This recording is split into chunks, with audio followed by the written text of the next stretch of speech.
जय हिंद, नमस्कार। आप सभी का एक बार फिर से बहुत बहुत स्वागत है। तो प्यारे साथियों, आज हम लोग सीखने वाले हैं समरूप आकृति, यानी कि हम लोग का जो त्रिभुज चैप्टर है 6.1, वह पढ़ने से पहले हम लोग क्या करेंगे, जो हम लोग का चैप्टर है समरूप आकृतियां, इनके ऊपर हम लोग अच्छी तरह से डिस्कस कर लेंगे, इसको जान लेते हैं, ठीक है, ताकि चैप्टर में दिक्कत ना हो। ठीक है, यदि वीडियो अच्छा लगा तो वीडियो को लाइक शेयर जरूर कर दीजिएगा। तो चलिए क्लास को स्टार्ट करते हैं भाई। देखिए, इसमें हम लोग ना पूरा एकदम कंप्लीट करने वाले हैं कि समरूप आकृतियां क्या होती है। बिल्कुल आपको हम समझा के जाएंगे, बिल्कुल विश्वास रखिए कि आज के बाद आपको कोई वीडियो देखने की जरूरत नहीं पड़ेगी। ठीक है ना, एकदम विश्वास रखिए। तो चलिए क्लास को शुरू करते हैं। तो पहले जान लेते हैं कि समरूप का मतलब क्या होता है जी, है ना। समरूप का मतलब क्या होता है, देखिए समरूप जो है यह दो शब्दों के मेल से बना है। कितने शब्दों के? दो शब्दों के मेल से बना है। कौन कौन? एक हमारा होता है सम, एक होता है रूप, यानी कि सम जोड़ रूप बराबर होगा समरूप। अब सम का मतलब क्या होता है? सम का मतलब होता है समान। सम का मतलब समान, जिसे आप लोग बराबर भी कहते हैं। और रूप का मतलब क्या होता है? रूप का मतलब होता है इसका फेस। फेस यानी कि उसका चेहरा होता है। यानी कहने का मतलब हुआ कि ऐसी आकृतियां, यानी ऐसे बहुभुज जिनका रूप देखने में एक जैसा लगे, रूप क्या हो, समान रहे, उसका माप बराबर रहे अथवा न रहे, कोई दिक्कत नहीं है। जैसे एग्जांपल के तौर पे आपको बता दूं, यदि आप दो भाई हैं या दो बहन है, कहीं दुकान में जाते हैं, अजनबी दुकान में, तो दुकान वाला कभी बोलता है कि क्या तुम्हारा बहन है, क्या ये तुम्हारा भाई है क्या? तो कैसे पहचान लिया? तो आपका रूप को देख के पहचान लिया। आप तो एज में भाई बहन जो भी है, आप तो छोटा बड़ा है, लेकिन आपका जो है ना फेस से पहचान लिया कि आप इसका भाई है। कहने का मतलब हुआ कि वह आकृति जिनका की रूप समान हो, उसका माप समान हो अथवा न हो, कोई फर्क नहीं पड़ने वाला है, लेकिन हाँ उसका रूप यानी कि उसका फेस होना चाहिए समान, उसे कहेंगे समरूप आकृति। तो क्या बोलेंगे?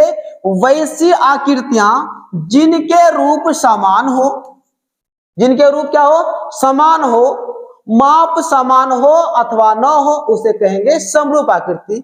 जैसे आप यहां समझिए, ये रहा हमारा वृत्त, इसकी त्रिज्या जो है मान लिया जाए 5 सेंटीमीटर है, और इसकी त्रिज्या जो है 3 सेंटीमीटर है।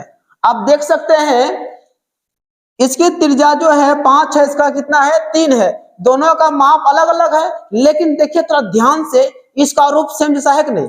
ये भी गोल है, ये भी गोल है, भले इसका माप अलग है लेकिन रूप क्या है, समान है। तो इसे कहेंगे समरूप आकृति कहेंगे। ठीक है, तो आइए इसका डिफिनेशन अच्छी तरह से हम लोग जानते हैं। तो यहां पे लिखा है कि समरूप आकृतियां क्या होती है। समरूप आकृतियां जो होती है वह क्या होती है, ध्यान से समझिएगा। वैसे बहुभुज, या बोल सकते हैं वैसी आकृतियां, या वैसे त्रिभुज, ये भी आप बोल सकते हैं। बहुभुज कहने से आपका त्रिभुज, चतुर्भुज, पंचभुज सब इसमें आ जाता है, षष्ठभुज भी आ जाता है। ठीक है ना। तो वैसे बहुभुज जिनके रूप समान हो, क्या हो, रूप समान हो, जिनके रूप समान हो, रूप का मतलब चेहरा, फेस, यानी ऐसे बहुभुज जिनके रूप समान हो लेकिन माप बराबर होना आवश्यक न हो। यानी कि माप बराबर होगा यह जरूरी नहीं है, लेकिन यह जरूरी है कि उसका रूप मिलना चाहिए, फेस मिलना चाहिए।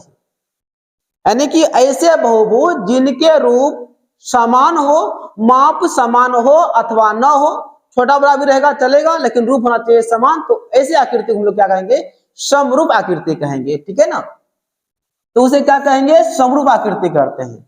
और दूसरे शब्द में देख लीजिए, वैसी आकृतियां जिनके माप अलग अलग हो, माप अलग अलग हो सकता है लेकिन रूप एक समान हो। रूप क्या हो भाई, रूप एक समान हो, यानी कि ऐसी आकृतियां जिनके माप बराबर होगा तो भी चलेगा, अगर बराबर नहीं भी रहेगा ना फिर भी चलेगा, है ना। वैसी आकृतियां जिनके माप अलग अलग भी हो सकता है या फिर समान भी हो सकता है, समझिएगा ध्यान से। वैसी आकृतियां जिनके माप समान हो या समान ना हो, कोई दिक्कत नहीं, लेकिन उनका रूप एक समान होना चाहिए, उसे कहेंगे समरूप आकृतियां। ठीक है, जैसे आप देख सकते हैं, जैसे यह वृत्त हमारा है, देखिए तो ये वृत्त है, इसका त्रिज्या बड़ा है, इसका त्रिज्या छोटा है, लेकिन देखने में तो रूप सेम है। आप देख सकते हैं यहाँ पे ये हमारा वर्ग है, ये भी वर्ग है, इसका भी सब भुजा बराबर होता है, इसका भी सब भुजा बराबर होता है, यानी कि इसका रूप बिल्कुल सेम मिल रहा है। आप देख सकते हैं समबाहु त्रिभुज, और ये भी हमारा क्या है, समबाहु त्रिभुज, इसका भी सब भुजा बराबर है, इसका भी सब भुजा बराबर है। तो कहने का मतलब हुआ कि दोनों का माप बराबर होना जरूरी नहीं है, लेकिन उसका रूप जो है, जो शकल है, जो फेस है, वह बिल्कुल सेम मिलना चाहिए। तो वैसी आकृति को हम लोग कहेंगे समरूप आकृति कहेंगे। आई होप कि आप सभी को समझ में आ गया होगा। एक बार फिर से आपको हम रिपीट कर देते हैं, देखिए ध्यान से। समरूप आकृति किसे कहते हैं? वैसी आकृतियां जिनके रूप समान हो, उसका माप समान हो अथवा न हो आवश्यक नहीं, ऐसा जरूरी नहीं है कि उसका जो है ना माप समान होना ही चाहिए। अगर 5 cm का अगर हमारा यह त्रिज्या वाला वृत्त है, भी 5 cm होना चाहिए, ऐसा जरूरी नहीं है।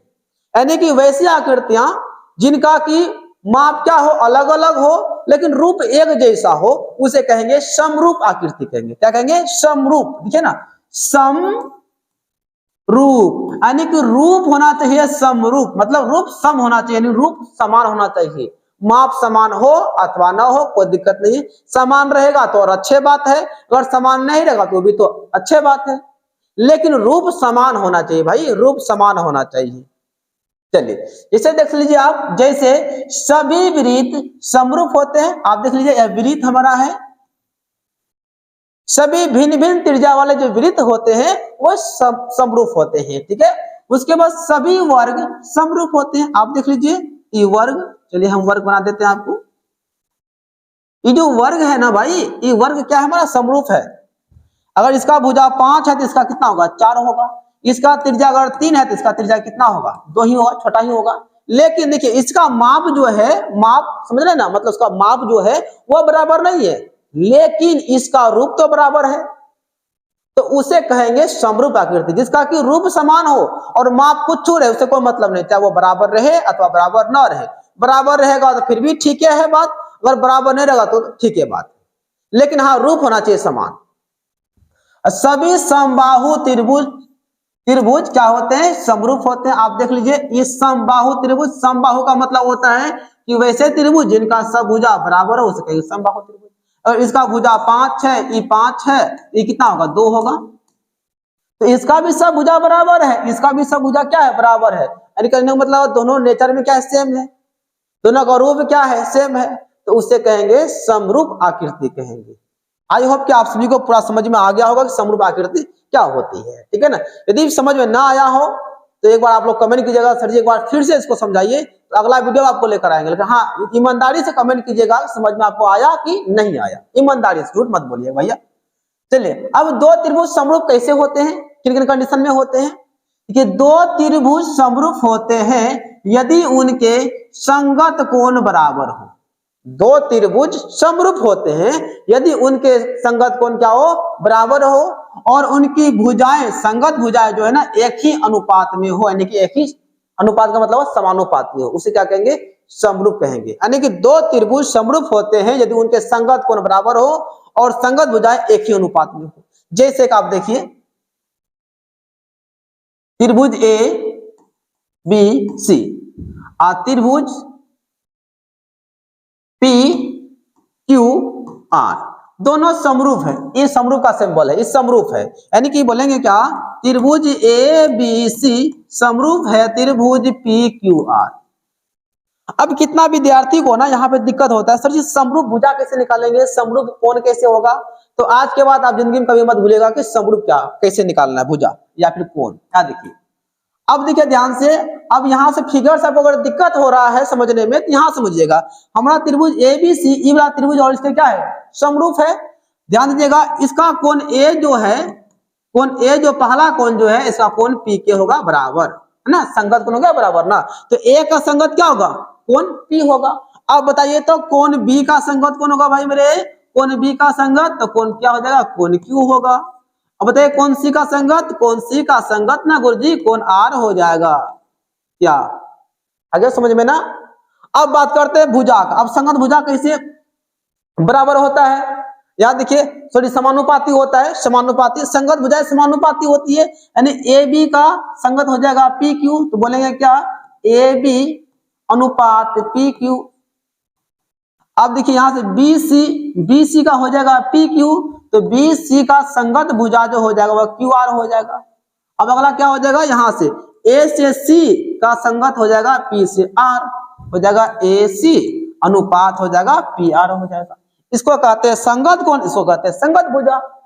तो दो त्रिभुज समरूप तभी होंगे जब उनके संगत कोण बराबर होंगे, यानी इसका संगत हो गया ई वाला कोण, इसका संगत हो जाएगा ई वाला कोण, इसका संगत हो जाएगा ई वाला कोण, है ना। अब देखिए ए बी का संगत कौन हो गया हमारा, ए बी संगत हो गया हमारा पी क्यू, इसका संगत हो गया ई वाला, इसका संगत हो गया ई वाला। तो आगे समझ में, तो दो बहुभुज यानी कि दो त्रिभुज समरूप तभी होते हैं जब उनके संगत कोण बराबर हो अथवा संगत भुजाएं एक ही अनुपात में हो। तो मुझे उम्मीद है कि आप सभी यहाँ पे समझ गए होंगे कि संगत कोण क्या होता है और संगत भुजा क्या होती है। ठीक है, आई होप कि बिल्कुल आप लोगों को समझ में आ गया होगा। तो चलिए, आज हमारा जो क्लास था वह केवल समरूप पे था, और उम्मीद करेंगे, आशा है हमें कि पूरा विश्वास है कि आप लोगों को समरूप समझ में आ गया होगा। तो प्लीज जो है ना, आप सभी से रिक्वेस्ट हम करते हैं कि थोड़ा कमेंट में जरूर लिखिएगा कि आपको समझ में आया कि नहीं आया, बस इतना लिख दीजिएगा। तब आपका जो ना क्लास 2 जो होगा, ठीक है ना, जो आपका पार्ट 2 होगा वहां आपका 6.1 शुरू हो जाएगा। ठीक है ना, तो प्लीज जो ना कमेंट कीजिएगा। ठीक है, तो आज के लिए बस इतना ही। तो वीडियो को थोड़ा प्यार दीजिए, वीडियो को शेयर कीजिए, और अच्छा लगा होगा तो लाइक जरूर कर दीजिएगा। ठीक है, तो मिलते हैं हम लोग नेक्स्ट क्लास में, तब तक के लिए जय हिंद, वंदे मातरम।